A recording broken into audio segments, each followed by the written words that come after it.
This video will help you analyze and evaluate the bias in the sources you've chosen for your assignment. For this assignment, you will be locating a series of articles on the same issue from 3 different publications, one classified as right, one classified as left, and one classified as center or least biased. For the purposes of this video, I'm using an example of an article classified as right-leaning.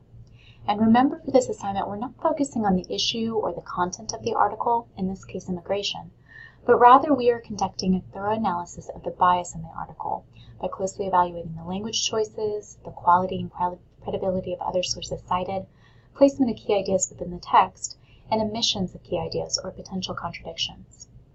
The first thing that I'm noticing in this article is the title, specifically that the author is stating that anyone who refuses to act lacks compassion. So immediately the author is using language that's going to elicit an emotional response, in this case guilt. I also wanted to point out that the article is labeled as an opinion piece, and that's important to look for because many media websites now you will see opinion pieces that are mixed in with the news stories, and it's important to know what type of article you are reading. I'm using this article to point out some aspects of analysis, but for your assignment, you should choose a news article rather than an editorial. When I'm evaluating sources, one of the first things that I try to figure out is what is the purpose of the source? What is the author trying to achieve by writing this information? Is the purpose to educate or inform, or is the author trying to get me to do something, like think something, feel something, agree with them, buy something, etc.? One of the most obvious things that I'm seeing throughout this article, starting with the title, is there is a lot of loaded language. The author is using words that are intended to emotionally sway the reader. Even the image here with the Dems' big border line, written across the image with big highlighted in red and a border fence in the background of the Capitol, sets the stage for the reader. Throughout the article, the term illegal alien is used, which can have a negative connotation. Also, the overall tone of the article uses a lot of sarcasm, such as, share a little dose of something called reality. Another thing that I'm seeing a lot is there's a lot of strong language that endorses a particular political ideology or a party. In this case, you're seeing a lot of polarizing language where the author is throwing jabs at Democrats and liberals. For example, let's face it, most Democrats know this is a crisis. The sheer volume of crossers is overwhelming to our facilities, and liberals then blame Trump.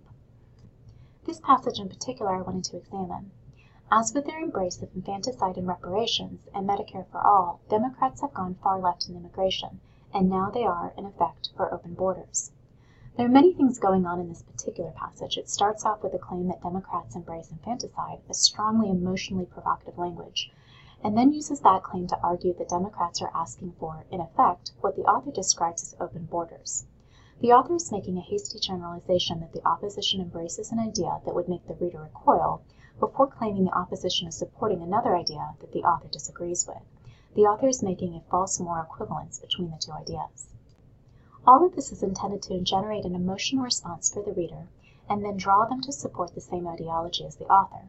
So we're seeing a lot of biased wording, reporting of news from one side, and strong political affiliation. Another thing we want to examine closely is how well the author backs up their claims with factual evidence. So, for example, in the passage that we are focusing on here, the author is making the claim that Democrats embrace infanticide. But there is no evidence to support that claim. The author has no polling data that would suggest that a sizable percentage of Democrats would support, let alone embrace that idea.